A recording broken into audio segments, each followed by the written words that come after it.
Oke, Bismillahirrahmanirrahim. Assalamualaikum warahmatullahi wabarakatuh. Waalaikumsalam. Waalaikumsalam warahmatullahi wabarakatuh. Apa kabar semuanya? Sehat? Alhamdulillah sehat Ibu. Hari ini kita akan membahas melanjutkan pertemuan pada mata kuliah ekologi pangan dan gizi, yang mana sub tema hari ini adalah tentang perspektif ekologi dalam pangan dan gizi. Kita akan bahas terkait dengan konsep bioecoculture gitu ya. Jadi dan bagaimana aplikasi dari bioecoculture ini terhadap penyelenggaraan pangan dalam tingkat negara gitu ya. Jadi memang fokus dari yang namanya ekologi itu pada suatu sistem gitu ya. Jadi sistemnya nanti bisa sistemnya tingkat nasional atau sistemnya tingkat suatu daerah seperti misalnya kabupaten kota gitu ya. Jadi memang pengaplikasiannya adalah untuk suatu sistem. Kemudian hari ini sebenarnya ada 3 topik, ada ketahanan pangan dan juga kalau tidak salah Ibu ada keamanan pangan gitu ya. Cuma keamanan pangan akan Ibu bahas di minggu depan, jadi biar materinya lebih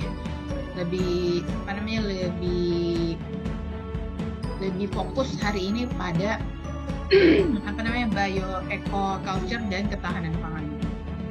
Oke, kamu udah dapat mata kuliah ketahanan pangan kan ya? Sudah Bu.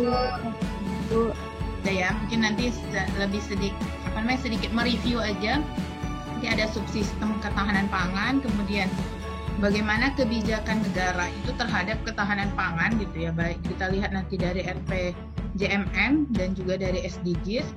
Kemudian bagaimana sistem informasi pangan di Indonesia serta kelembagaan pangan di Indonesia itu seperti apa gitu ya.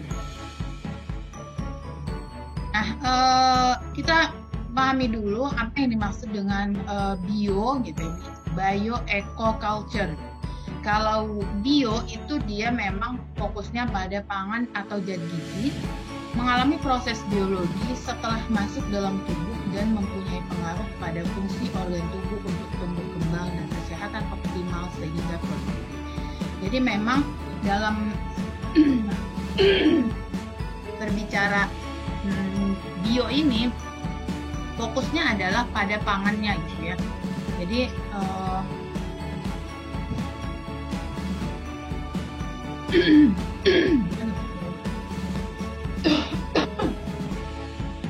fokusnya adalah pada pangan atau zat gizinya gitu ya. Nah, nanti bicara culture-nya adalah bicara budaya yang terkait dengan aspek sosial, ekonomi, politik yang ada kaitannya dengan jenis pangan yang dikonsumsi atau bagaimana mengolahnya, bagaimana cara mengkonsumsinya, kapan dan di mana mereka makan. Jadi memang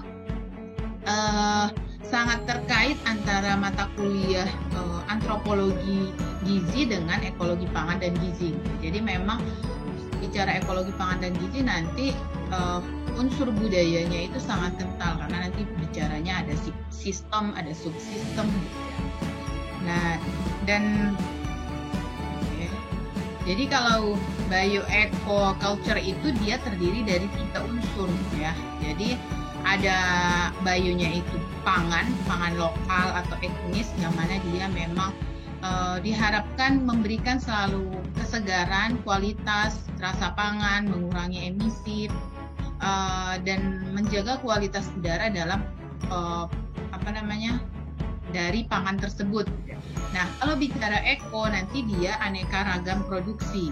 Jadi penyediaan makannya, kemudian stabilitas dari ekosistemnya apakah berjalan dengan baik dalam proses proses produksi dari pangan itu apakah tidak mengganggu lingkungan hidup gitu ya. Jadi memang itu juga diperhatikan. Dan juga diharapkan nanti output atau outcome-nya adalah setiap individu itu memperoleh outputnya, setiap individu memperoleh pangan yang beraneka ragam dan seimbang, dan outcome-nya adalah status gizi masyarakat menjadi baik. Jadi memang kalau bicara nanti bioecoculture, jadi dia akan bicara terkait pangannya, kemudian bicara terkait bagaimana produksinya agar tetap menjaga ekosistem yang ada, dan bagaimana budaya yang ada di lingkungan itu mempengaruhi proses dari baik itu mulai dari produksi sampai mengkonsumsi pangan tersebut, ya. Nah, dan Susilowati itu menyampaikan bahwa bioculture itu adalah perspektif yang komprehensif dalam mengelola pemenuhan kebutuhan pangan penduduk. Jadi memang komprehensifnya karena dia menyangkut banyak lini gitu ya. Nanti kita lihat lini apa saja yang mungkin dibahas dalam perspektif ekologi pangan. Oke, jadi bioecoculture ini meliputi ada 4 unsur. Jadi dia masuk dalam dimensi politik Hankam, yang mana nanti politik dan Hankam ini akan mengurus kebijakan pemerintahannya, juga mengurus kemungkinan yang terjadi ketika ada pelanggaran dalam proses produksi, ada pelanggaran dalam distribusi, atau ada pelanggaran dalam misalnya harga gitu. Jadi bagian yang dimensi politik kebijakan Hankam ini adalah mengurus kebijakan pemerintah. Nah, kemudian yang kedua adalah dimensi sosial, budaya, ekonomi. Nanti dia akan dibahas terkait dengan identitas budaya, simbol keagamaan yang mungkin mempengaruhi bagaimana pangan di daerah tersebut. Kemudian nilai sosial, jadi nilai sosial dalam suatu daerah yang kaitannya dengan suatu konsumsi pangan atau produksi pangan gitu. Kemudian nilai ekonomi dan hospitality. Jadi bagaimana kemudian dimensi sosial, budaya, dan ekonomi itu nanti akan mempengaruhi semua lini dari pangan, mulai dari produksi sampai konsumsi. Ya. Itu yang kedua. Yang ketiga, dimensi ekologis. Jadi dimensi ekologis itu bagaimana dalam proses produksi pangan itu tetap dijaga pelestarian fungsi dan kualitas dari sumber daya alam dan lingkungan. Jadi jangan sampai misalnya suatu daerah penghasil penangkap ikan, misalnya daerah pesisir ini dia penangkap ikan, tapi kemudian ternyata dia memang menghasilkan ikan dengan sangat baik produksinya, tapi ternyata proses penangkapannya itu misalnya menggunakan yang kayak bom di air itu gitu ya. Jadi lupa namanya. Jadi ternyata lingkungan di dasar laut itu menjadi bermasalah ketika dia melakukan penangkapan ikan dengan cara itu gitu ya. Jadi itu juga akan dibahas dalam yang namanya Kemudian dimensi ketiga adalah dimensi biologisnya, bahwa biologisnya ini fungsi dan kebutuhan gizi untuk kualitas hidup itu tercapai gitu ya. Jadi memang dimensi biologis ini akan berbicara pada individunya atau manusianya atau penduduknya. Bagaimana kemudian penduduk itu bisa memperoleh ketahanan pangan, kemandirian pangan, kedaulatan pangan. Jadi bagaimana itu tercapai pada individu di masyarakat. Jadi memang bioecoculture itu akan berbicara 4 dimensi. Oke. Nah, bagaimana pengaplikasiannya? Apakah bioecoculture ini bisa diaplikasikan dalam penyelenggaraan pangan? Sangat bisa gitu ya, karena memang dalam penyelenggaraan pangan itu juga meliputi banyak unsur gitu ya. Jadi yang kaitannya nanti dengan penyelenggaraan pangan itu adalah adanya lingkungan hidup. Jadi kan tadi ada kebijakan, kemudian ada dimensi culture, ada dimensi lingkungan, ada dimensi individunya, dan semuanya itu akan berada dalam satu lingkungan hidup. Ya. Lingkungan hidup ini dalam arti misalnya di Indonesia, yang dia nanti merupakan suatu ekosistem. Nah, terdiri nanti dari beberapa ekosistem yang mana kemudian interaksi-interaksi di situ itu harus diatur agar proses penyelenggaraan pangan itu berjalan dengan seimbang. Jangan sampai ada nanti pangan ini berlebih akhirnya tidak dikonsumsi, ya, atau pangan ini sangat rawan kekurangan gitu dan seterusnya. Jadi memang lingkungan hidup di sini harus dijaga. Nah, upaya yang dilakukan dalam proses pengaplikasian ecoculture ini dalam penyelenggaraan pangan adalah meliputi kebijakan penataan. Jadi harus ada kebijakan untuk menata bagaimana penyelenggaraan pangan yang baik itu di suatu negara, atau misalnya di suatu kabupaten kota, ya. Kemudian pemanfaatannya seperti apa, pengembangan, pemeliharaan, pemulihan, pengawasan, dan pengendalian lingkungan hidup, yang mana dia harus tetap terus bisa berproduksi untuk penyelenggaraan pangan. Jadi proses dalam penyelenggaraan pangan itu tidak hanya bicara penyelenggaraan pangannya, tapi lingkungan hidupnya juga harus tetap ditata, gitu ya. Jadi biar tetap seimbang dalam proses interaksi antar komponen yang ada di dalam lingkungan tersebut. Dan perlu adaptasi tinggi di antara seluruh aspek yang ada dalam lingkungan. Artinya apa? Jika kemudian misalnya dari dimensi-dimensi itu ada perubahan, maka dimensi lainnya harus bisa beradaptasi untuk menyeimbangkan kondisi yang ada, gitu ya. Jadi agar lingkungannya tidak bermasalah. Jadi misalnya kayak tadi nangkap ikan, kemudian ternyata melakukannya dengan bom ikan itu, gitu misalnya. Jadi untuk menjaga keseimbangannya kemudian ada himbauan dari pemerintah daerah tersebut untuk tidak menangkap ikan dalam waktu misalnya 3-4 hari atau 5 hari.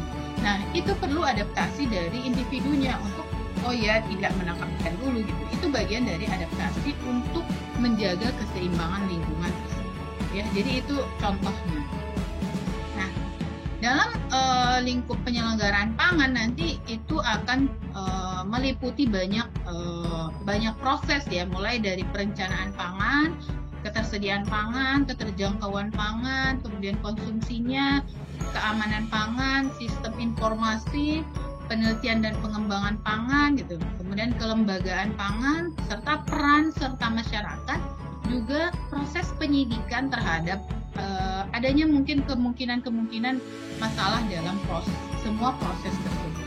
Jadi nanti pengaplikasian dari ecoculture ini akan meliputi semua ini, gitu. Perencanaan pangan, perencanaan pangannya dilihat dari kebijakan, ada nggak kebijakan kita, kemudian ada nggak budaya yang mempengaruhi. Sebagai contoh misalnya ketahanan pangan di penyelenggaraan pangan di daerah barat misalnya dengan daerah timur itu akan berbeda kebijakannya, karena kebijakan di timur mungkin mereka meningkatkan produksi pangan sagu misalnya, bahan pangan sagu, gitu. Tapi kalau di barat mungkin kabupaten-kabupaten di barat dia menjaga produksi beras, gitu ya. Jadi memang nanti culture itu juga akan mempengaruhi dalam proses perencanaan pangan, ketersediaannya, sampai kemudian peran serta masyarakat juga akan mempengaruhi.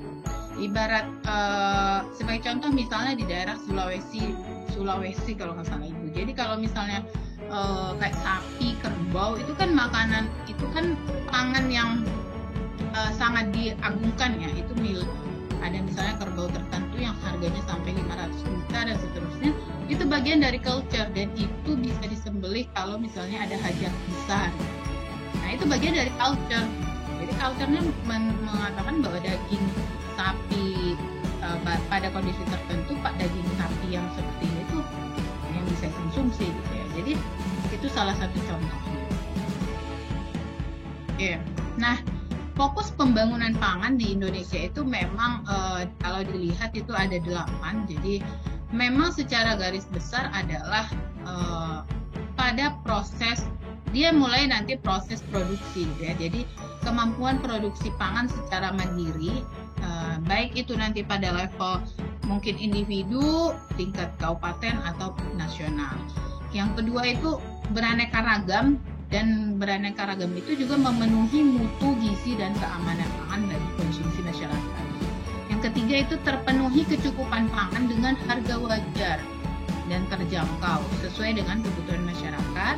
Kemudian aksesnya juga diharapkan bisa diakses oleh semua individu di masyarakat.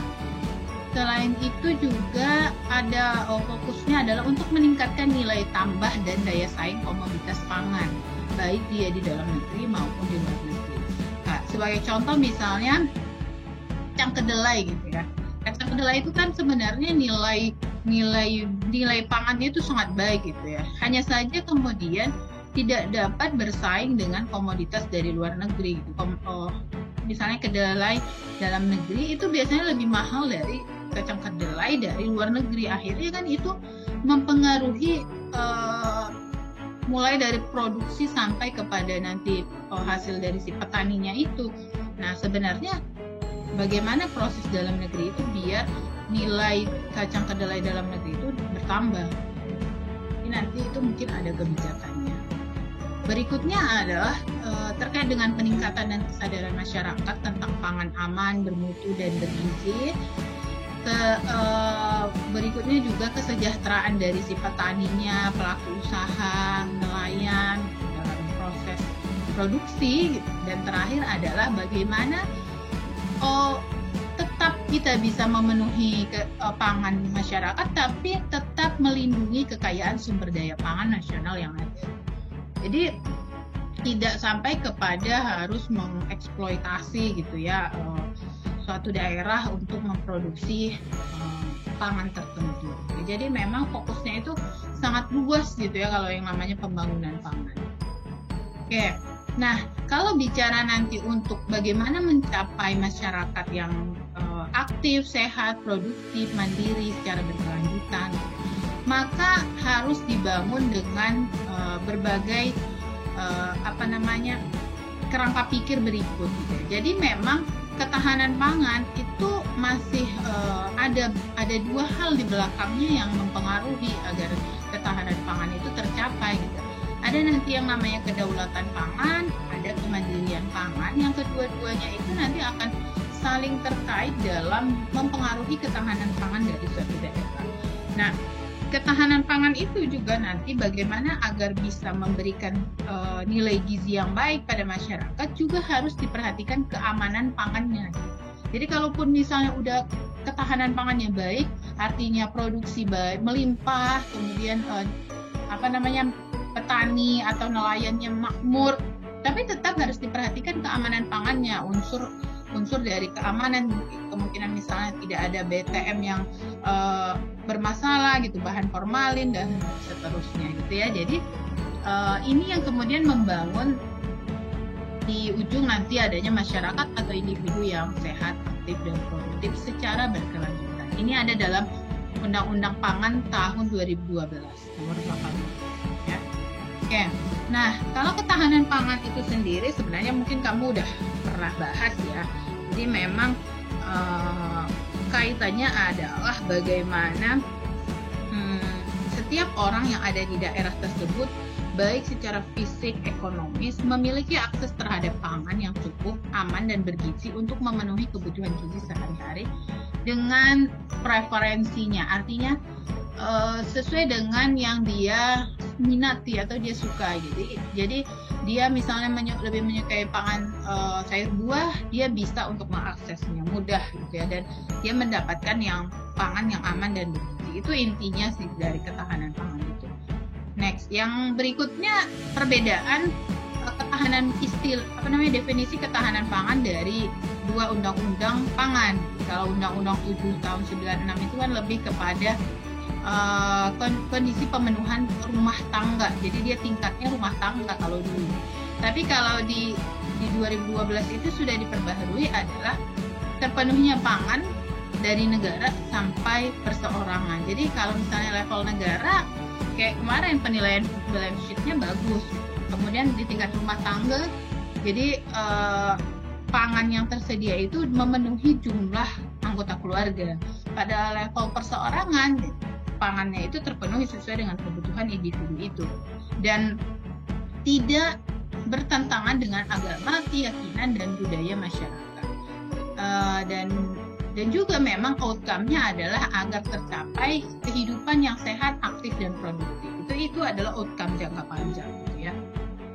Nah, harus bisa dibedakan juga antara orientasi yang namanya ketahanan pangan dan swasembada pangan, gitu ya. Mungkin kamu udah bahas ini. Jadi kalau ketahanan pangan memang orientasinya adalah manusianya, gitu ya. Tapi kalau swasembada pangan itu orientasinya adalah komoditasnya, bagaimana tetap bertahan ada di suatu lingkungan itu, atau di dalam suatu sistem itu. Nah, nanti di dalam ketahanan pangan akan dibahas 4 hal ini. Jadi makanya kalau di Untirta kan ketahanan pangan bisa dipelajari semua prodi, gitu ya. Karena memang dia membahas banyak hal. Misalnya kalau ketersediaan, produksi, cadangan, impor. Produksinya mungkin orang teknik bisa terlibat. Misalnya dia bagaimana agar suatu produksi pangan itu apa sih alat yang dibutuhkan agar lebih cepat untuk misalnya pengerjaan pembibitan atau dan lain sebagainya, gitu misalnya. Nah, kemudian orang ekonomi bisa bicara impor, bagaimana penghitungan impor yang perlu diperlukan, gitu ya. Atau mungkin orang gizi juga bicara dalam ketersediaan ini. Jadi misalnya dia menghitung secara food balance sheet, neraca negaranya seperti apa. Nah, kemudian di accessibility. Jadi accessibility, distribusi dan harga terjangkau. Nah, ini orang ekonomi bicara, gitu ya, bagaimana biar harga pangan itu tetap stabil. Selain itu juga mungkin orang perindustrian atau perdagangan terlibat. Jadi kalau yang dari ekonomi dan bisnis tetap bisa dia membahas ketahanan pangan. Nah, kemudian berikutnya masalah pangan, baik itu nanti kemiskinan, bencana alam. Nah, itu juga lini lain akan bisa membahas. Misalnya kalau kaitannya dengan kemiskinan, mungkin yang dari prodi pendidikan dia bisa memberikan pengetahuan gitu ya kepada masyarakat gitu, terkait dengan ketahanan pangan ini gitu. Kemudian kaitannya nanti dengan kualitas konsumsi atau diversifikasi pangan dan kualitas gizi, ya ini tugasnya orang gizi dan orang pertanian. Jadi dia bagaimana membuat suatu pangan fungsional yang lebih baik ke kualitasnya gitu. Jadi pengembangan pangan. Jadi ini adalah 4 lini yang dibahas dalam kerangka pangan menurut kerangka kebijakan ketahanan pangan yang dikeluarkan oleh Kementerian PPN atau Bappenas. Ya.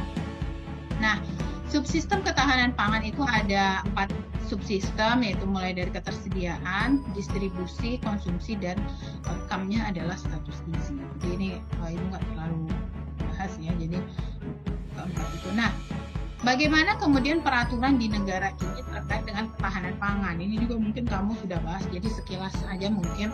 Jadi kalau dalam RPJMN 2020 sampai 2024,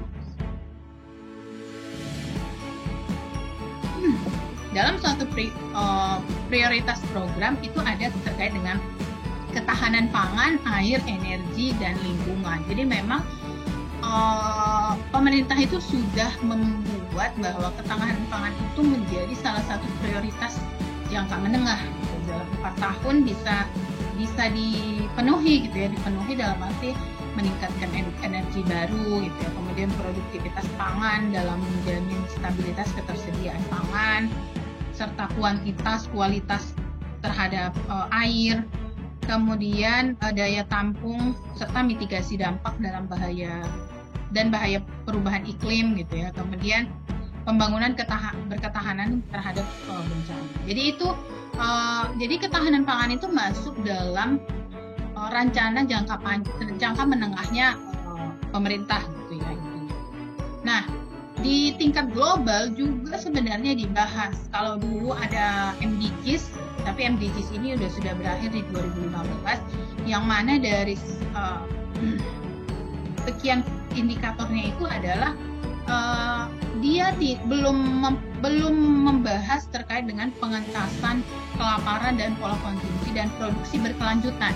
Jadi dia indikator yang dibahas itu pada saat itu ada lebih kepada indikator mengurangi orang kekurangan gizi atau mengurangi orang mengalami kekurangan asupan kalori. Nah, dan itu tergambar dalam SDGs poin 1, yaitu menurunkan angka kemiskinan gitu ya. Nah, jadi di MDGs ini belum mencakup indikator berkelanjutannya itu. Jadi dia masih hanya melihat konsumsi pada saat itu aja. Nah, di SDGs ini yang di 2015 sampai 2030, di mana dia sudah mencakup salah satunya adalah poin 12, konsumsi dan produksi yang bertanggung jawab. Dan di dalamnya itu ada kaitannya dengan konsumsi dan produksi yang mandiri dan berkelanjutan. Ya. Jadi artinya dia menilai dari dalam 15 tahun ini apakah konsisten berkelanjutan masyarakatnya itu memiliki keaktifan, kemudian sehat dan mandiri dalam konsumsi dan produksi pangan. Ya. Jadi dia masuk dalam suatu tujuan global, ya, kesehatan global.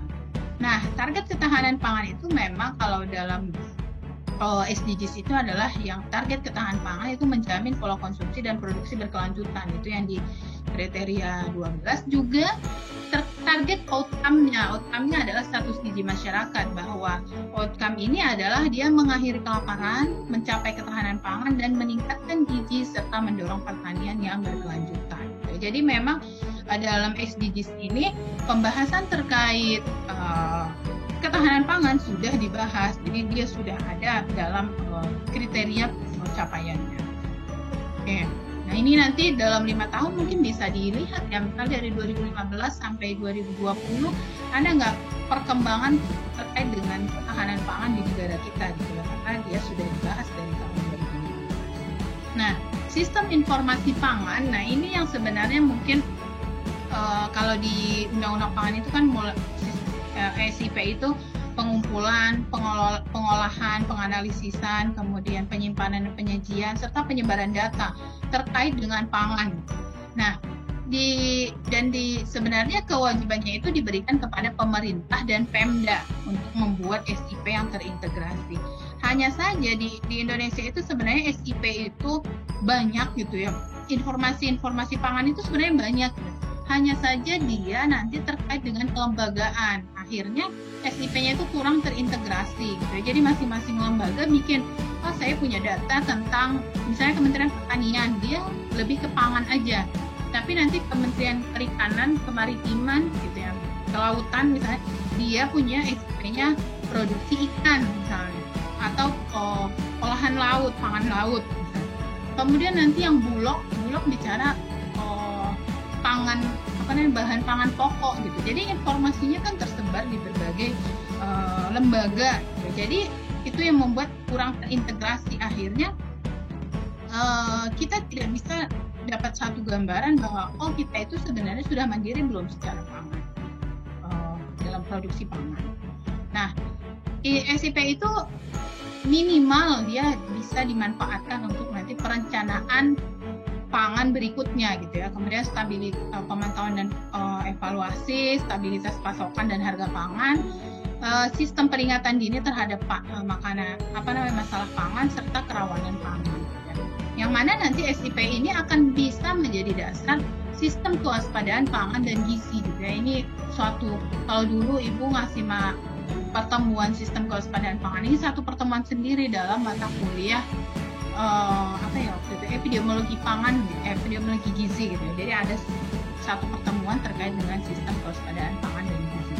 Dan memang ini harus dilakukan agar kita bisa mengetahui situasi pangan dan gizi di masyarakat. Dari fungsi dari SIP ini sebenarnya kalau saat ini tuh lebih terlihatnya mungkin dalam menjaga harga ya. Tapi harga itu juga kadang kalau udah mau masuk bulan puasa misalnya itu sidaklah harga naik dan seterusnya. Padahal sebenarnya kalau dilihat dari sistem kita udah tahu kalau mau awal bulan puasa harga naik, produksi ditingkatkan gitu. Biasanya harusnya seperti itu. Cuma kan karena sistemnya itu kurang, ya sudah informasinya didapatnya hari H. Nah, ini contoh laporan-laporan yang dibuat dari Kementerian Pertanian terkait dengan ketahanan pangan di Indonesia. Jadi dia menguraikan laporan-laporan terkait bagaimana pangan di Indonesia. Nanti kamu bisa akses ini, ada di websitenya Kementerian Pertanian. Jadi dia ada gambaran terkait dengan ketahanan pangan di negara ini. Nah, berikut yang terakhir adalah terkait dengan kelembagaan pangan. Jadi kalau dalam undang-undang pangan itu sebenarnya harus dibuat suatu lembaga pemerintah yang menangani pangan dan dia berada dan bertanggung jawab langsung ke presiden. Jadi misalnya Badan Penyelenggaraan Pangan gitu ya. Kalau secara nasional harusnya seperti itu. Kayak contoh di Thailand itu dia ada National Food Commission, jadi Komisi Penyelenggaraan Pangan gitu ya. Dan itu dibuat di berbagai negara dia punya gitu, dan dia langsung bertanggung jawab ke presiden, yang mana tugas dia itu nanti dia mulai dari menyusun kebijakan, ketersediaan pangan itu seperti apa, distribusinya seperti apa, harganya seperti apa, konsumsinya seperti apa, sampai penanganan kerawanan pangan. Dan itu lembaga itu yang harus membahas. Saat ini kalau di Indonesia, yaitu seperti tadi Ibu sampaikan, dia terpisah-pisah. Kalau Badan Ketahanan Pangan di bawah Kementerian Pertanian. Kemudian kalau Bulog dia membahas distribusi dan harga dari bahan pokok, misalnya beras, gula, tepung gitu ya. Mungkin kelautan dan kemaritiman dia bahas produksi laut gitu. Jadi akan sangat ini ya, karena tidak terintegrasi informasi yang didapatkan. Dan di level masyarakat juga sebenarnya harusnya ada lembaga ketahanan pangan masyarakat. Biasanya itu di tingkat desa gitu. Jadi yang mana dia itu di lembaga ini biasanya dia mengatur, jadi kayak distribusi produksi di daerah itu gitu ya, di desa itu dan seterusnya. Kalau dulu Ibu ingat itu, kalau di zaman tahun 2000 ke bawah gitu ya, ada namanya misalnya lumbung desa gitu. Lumbung desa sebenarnya lumbung desa itu buat apa? Lumbung desa itu misalnya untuk menjaga agar ketika misalnya produksi banyak dia disimpan. Jadi ketika kerawanan pangan terjadi, masyarakat itu bisa mendapatkan pangan dari lumbung desa itu gitu ya. Jadi kalau tidak salah Ibu dulu pernah melihat kondisi seperti itu. Nggak tahu kalau sekarang ya, karena kalau sekarang itu kadang produksinya misalnya ada satu juragan beras lah misalnya, dia produksi dari lahannya, ya udah dia produksi berapa untuk dia gitu. Tidak ada lumbung desa yang kemudian lumbung desa itu misalnya mengumpulkan atau menyimpan bahan pangan tertentu gitu. Sebagian besar itu kan sekarang pergi ke koperasi, dijual di situ, atau misalnya langsung pergi ke tengkulak atau yang mengumpulkan pangan itu dengan lebih besar dan jadi itu yang masih menjadi permasalahan terkait dengan kelembagaan. Jadi kan bicara kebijakan dulu kita, jadi kebijakannya ya seperti itu gitu. Belum ada lembaganya yang mengurus khusus terkait penyelenggaraan pangan di tingkat. Ya. Yang pertama adalah terkait dengan kedaulatan pangan, kedua kemandirian pangan, dan yang ketiga adalah keamanan pangan.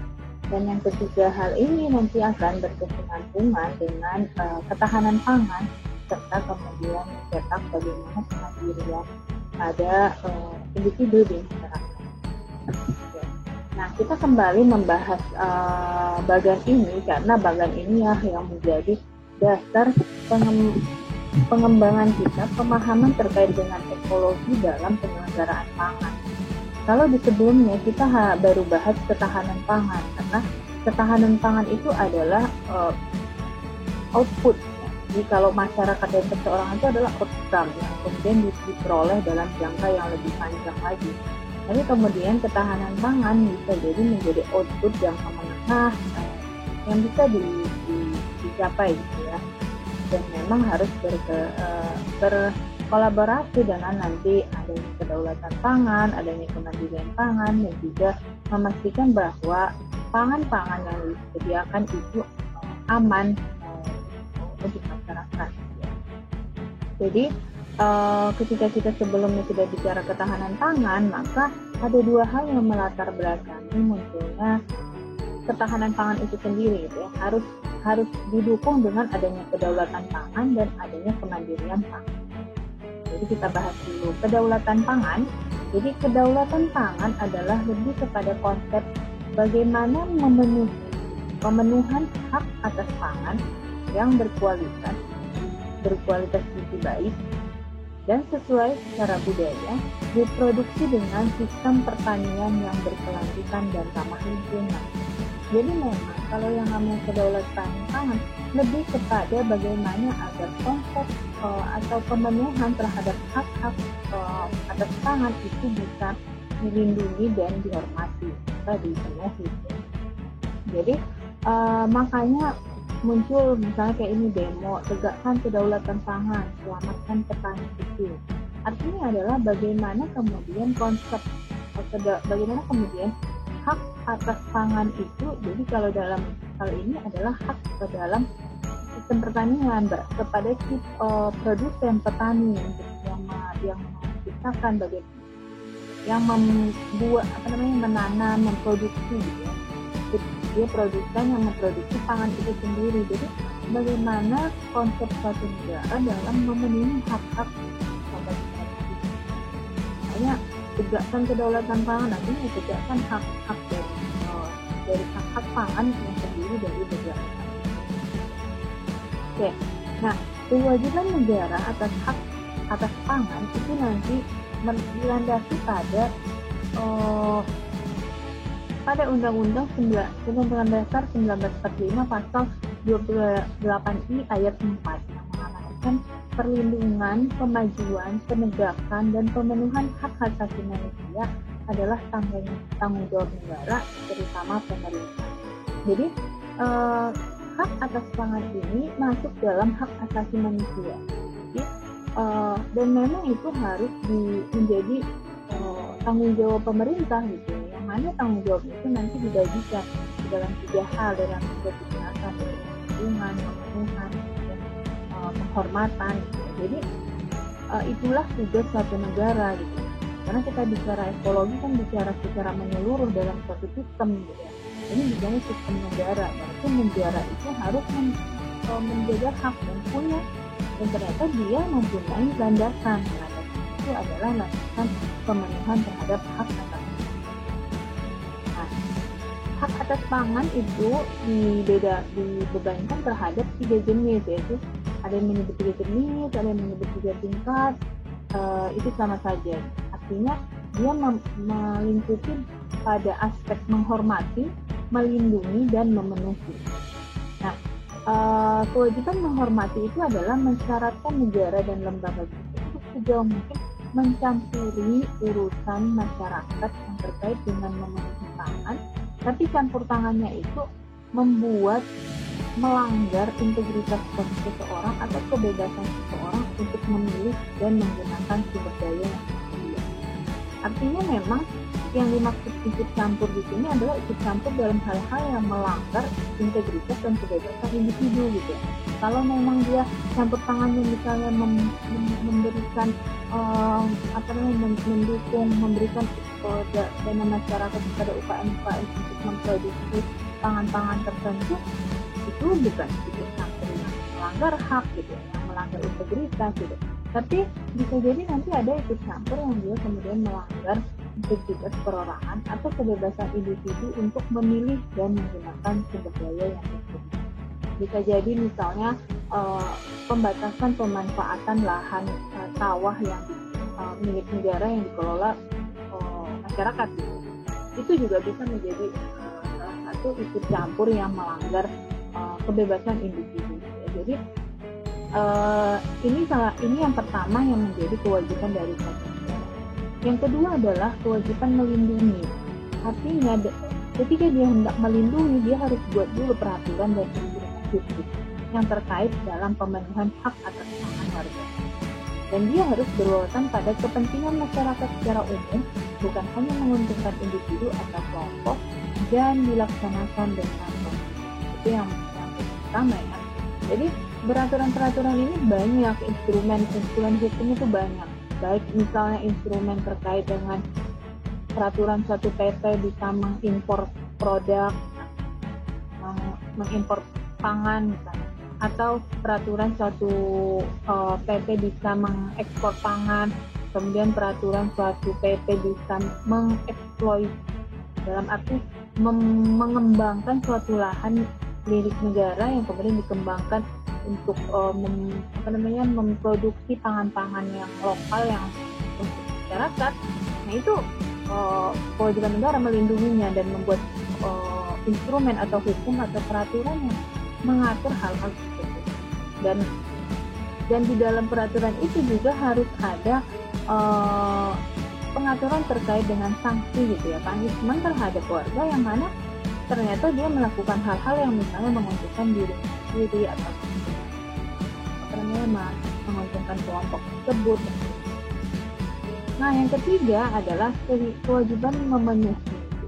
Memenuhi ini dalam arti negara berperan aktif membantu warganya dalam upaya memenuhi hak atas pangannya dengan tidak mengurangi hak atas pangan warganya yang lain. Artinya ketika misalnya dalam hal memberikan bantuan misalnya ya, untuk memenuhi ini misalnya si petani A memerlukan pupuk ya, kemudian diberikan subsidi. Nah itu bagian dari peran aktif negara dalam memenuhi hak atas pangan.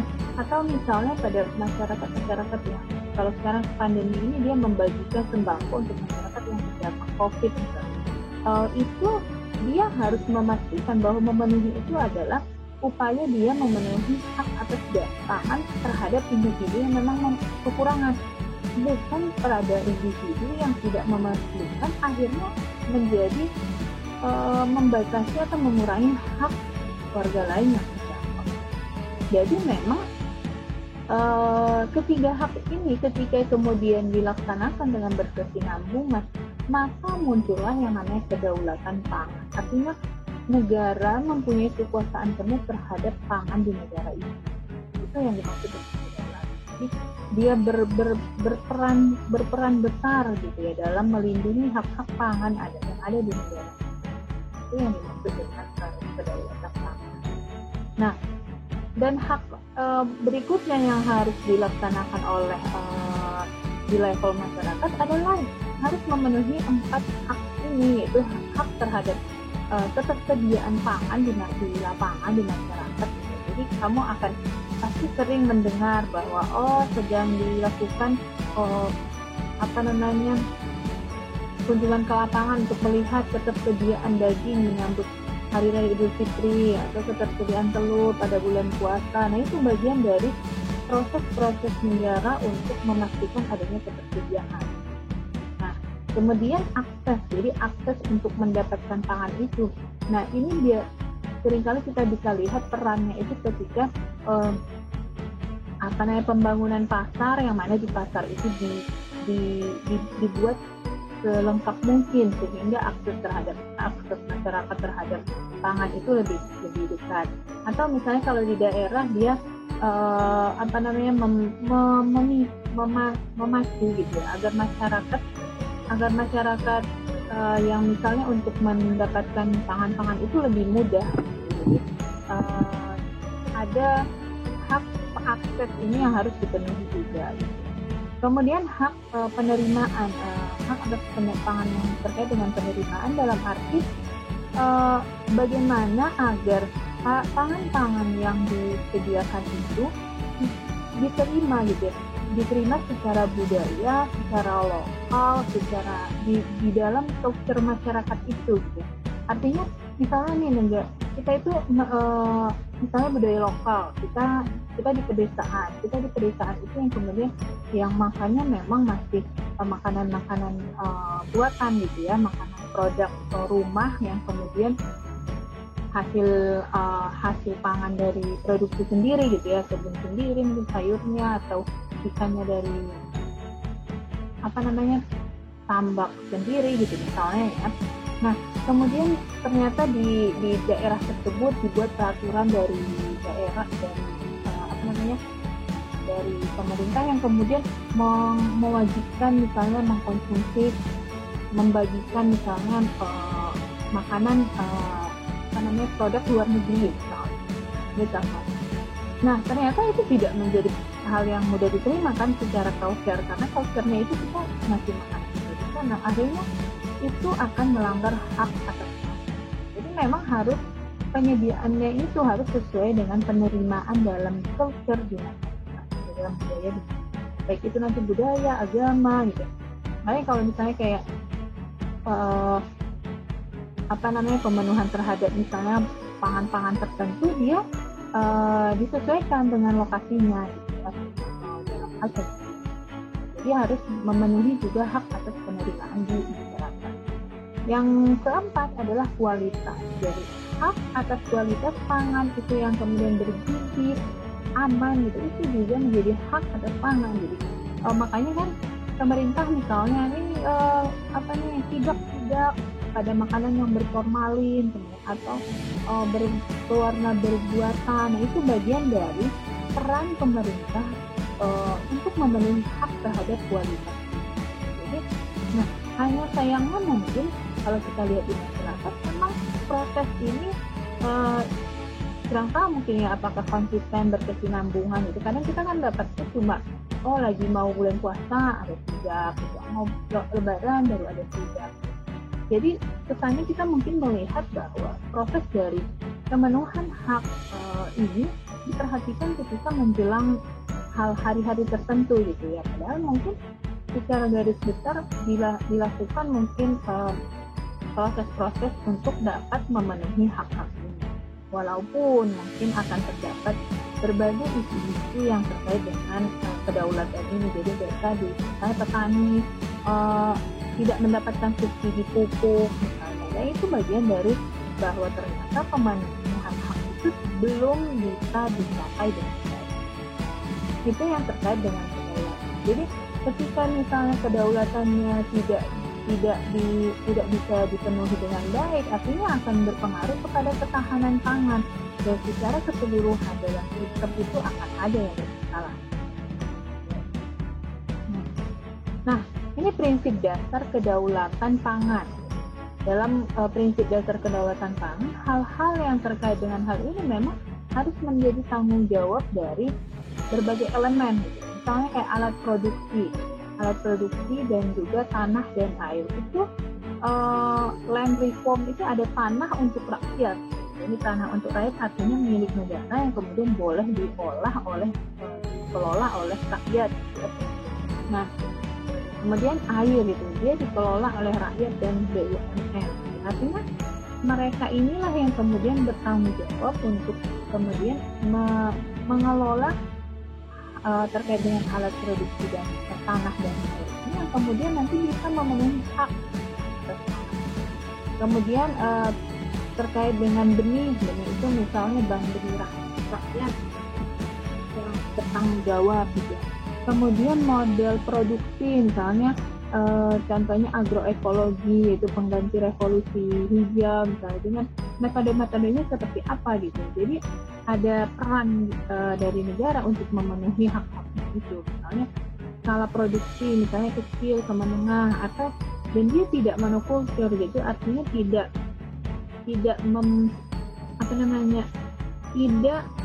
hanya mengedepankan pada satu usaha tertentu gitu. Jadi nggak hanya mendukung usaha menengah ke atas misalnya, atau dia kecil menengah tidak terlalu perhatikan. Jadi kemudian target distribusinya, target pasar lokal atau pasar nasional. Kemudian level transportasi pangan. Nah, ini juga tadi kaitannya dengan hak terhadap akses gitu. Jaraknya itu dekat, menengah, diupayakan yang jaraknya dekat. Kemudian orientasi pasarnya kita pada pasar apa? Misalnya masyarakat petani Indonesia itu memproduksi berasnya itu apakah orientasinya masih kebutuhan sendiri, domestik gitu, atau sudah ada yang diekspor? Jadi kalau dilihat dari gencarnya artinya program pemerintah untuk mengimpor beras, artinya memang kebutuhan sendiri itu belum terpenuhi. Itu yang menjadi salah satu akhirnya kedaulatan pangannya belum terpenuhi. Kemudian perdagangan internasional, apakah ada pertimbangan pada nasib petani sesama produk di negara tujuan, jika diekspor gitu. Kemudian proteksi untuk petani domestik, artinya petani itu dilindungi dengan tidak mengimpor produk dengan harga yang sangat jauh dari yang diekspor. Kemudian energi dan bahan bakar juga mereka dipenuhi haknya terhadap bagaimana kebutuhan terhadap BBM itu untuk menyiapkan atau menggunakan mesin atau alternatif sumber energi dalam tanaman dan pangan, misalkan energi karbon. Artinya ketersediaan terhadap bahan bakar itu juga diperhatikan, ya, baik itu nanti pada produsen pangan. Dan pada pelaku atau subjek usaha mereka, misalnya rakyat atau koperasi, UKM dan industri kecil, kemudian BUMN swasta, dapat memberikan dukungan, ya, dalam arti dukungan itu bisa jadi dalam bentuk dukungan kayak tadi memberikan subsidi gitu ya, atau misalnya kalau dari swasta misalnya pemberian informasi gitu. Jadi kadang kan ada di CSR-nya suatu perusahaan yang terkait dengan pangan, yang kemudian dia datang ke lingkup petani, misalnya petaninya diberikan edukasi, misalnya itu bagian dari yang namanya pemenuhan hak terhadap pelaku atau usaha, ya. Jadi memang prinsip dasarnya adalah untuk memenuhi hak-hak ini gitu ya. Jadi ketika memang kita perhatikan hak-hak ini belum terpenuhi, berarti ya kedaulatan pangan itu belum ya. Dan itu akan berefek pada siklus berikutnya tadi ya, ketahanan pangan, keamanan, dan juga masyarakat mandiri. Nah, yang kedua adalah kemandirian pangan. Nah, bicara kemandirian pangan bisa pada level rumah tangga maupun negara. Artinya jadi kalau kemandirian pangan itu kemampuan produksi pangan dalam negeri yang didukung kelembagaan ketahanan pangan yang mampu menjamin pemenuhan kebutuhan pangan itu baik pada level rumah tangga maupun nanti level negara. Dan dia dilihat dari jumlah, mutu, keamanan, harga, serta sumber yang beragam dari lokal. Jadi memang kalau kemandirian pangan itu lebih kepada kemampuan memproduksinya. Ya, kalau kedaulatan tadi konsep memenuhi hak-haknya. Kalau ini memproduksinya gitu. Dan nanti ada yang levelnya dia tingkat rumah tangga. Artinya di Indonesia misalnya ada tingkat level rumah tangga, itu kemandirian pangannya sudah bisa, misalnya pada masyarakat pedesaan tertentu ya. Kalau sekarang kayaknya masyarakat pedesaan juga sudah mulai mencari pangan itu ke kota gitu, ke tempat lain. Dia nggak membuat, dia nggak memproduksi, akhirnya dia harus membeli. Yang ininya adalah bahwa misalnya dia petani beras, kemudian dia panen berasnya, kemudian semuanya dijual, dia dapat uang, lalu dia beli beras gitu, dia beli beras, kemudian dia beli pangan lainnya itu akhirnya kan bukan pada dia kemandirian dalam memproduksi gitu ya, dalam belum untuk memenuhi hak kebutuhannya itu, dalam arti ya mungkin dianggap ya dia bisa mandiri untuk bisa pangannya, tapi kalau dijabarkan lebih mendalam, kemandirian itu lebih kepada misalnya dia petani beras, dia bisa jual, tapi ada sisa, ada sisa yang dia ambil untuk kebutuhan dia, itu lebih baik gitu ya, kemandirian. Dan artinya pangan-pangan yang lain yang kemudian dia harus beli. Nah, itu adalah kemandirian pangan. Nah, kalau di tingkat negara yang dianggap dengan kemandirian pangan bukan hanya tingkat negara, mungkin dalam sistem, artinya sistem itu bisa jadi suatu kabupaten gitu, karena kabupaten yang memegang pangan gitu.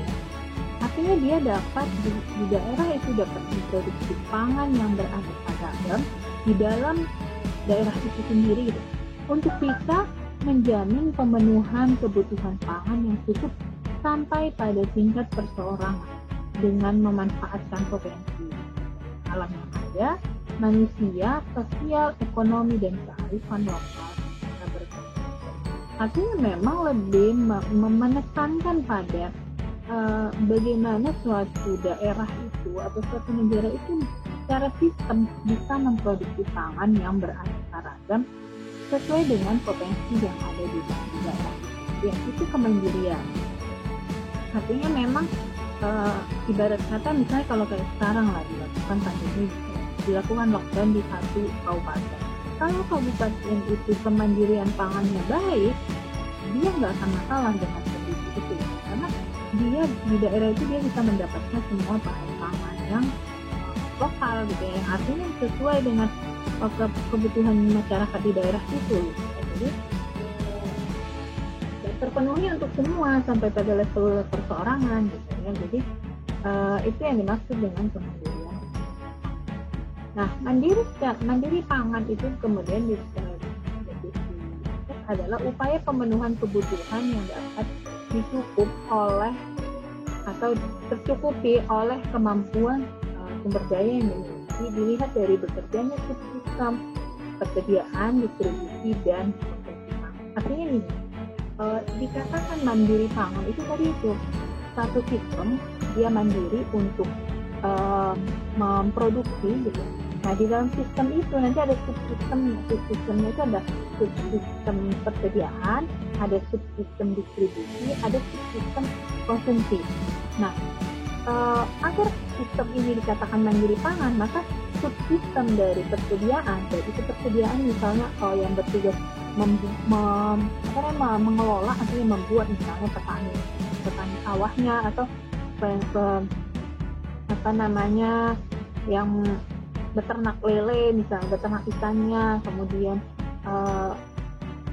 individu yang kemudian mengelola agar pangan ini dari tempat beternaknya itu bisa sampai ke aksesnya masyarakat gitu. Distribusinya itu sistem distribusinya juga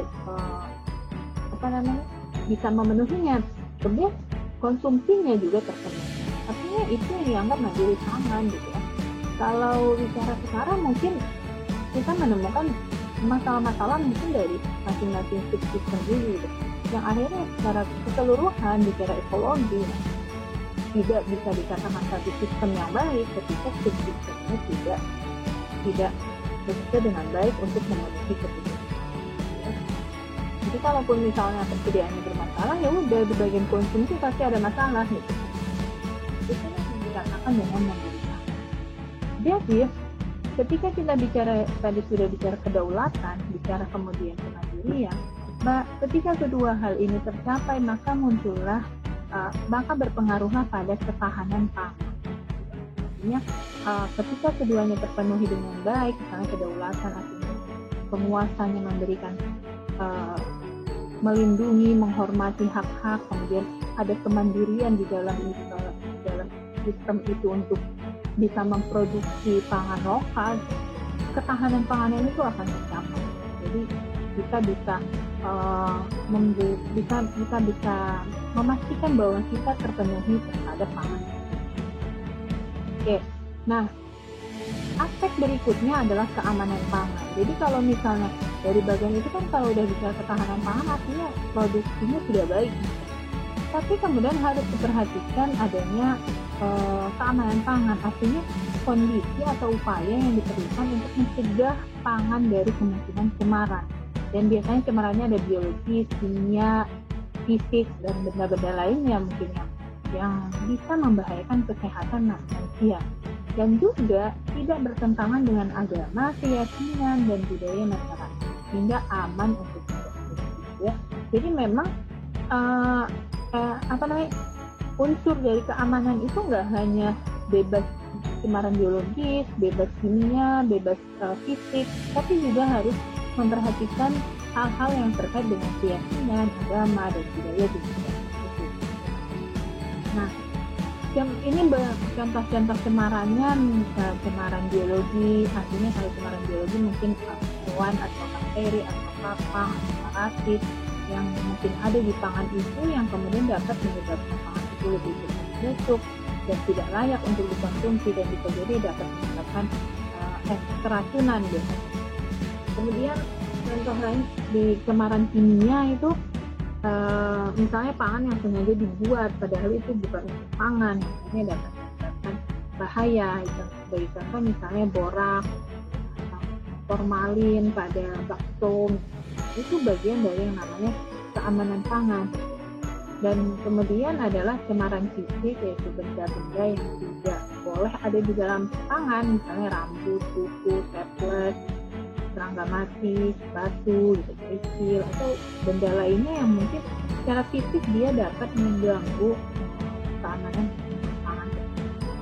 Nah, dari ketiga tadi kita akan kemudian bisa bicara secara sistem, gitu.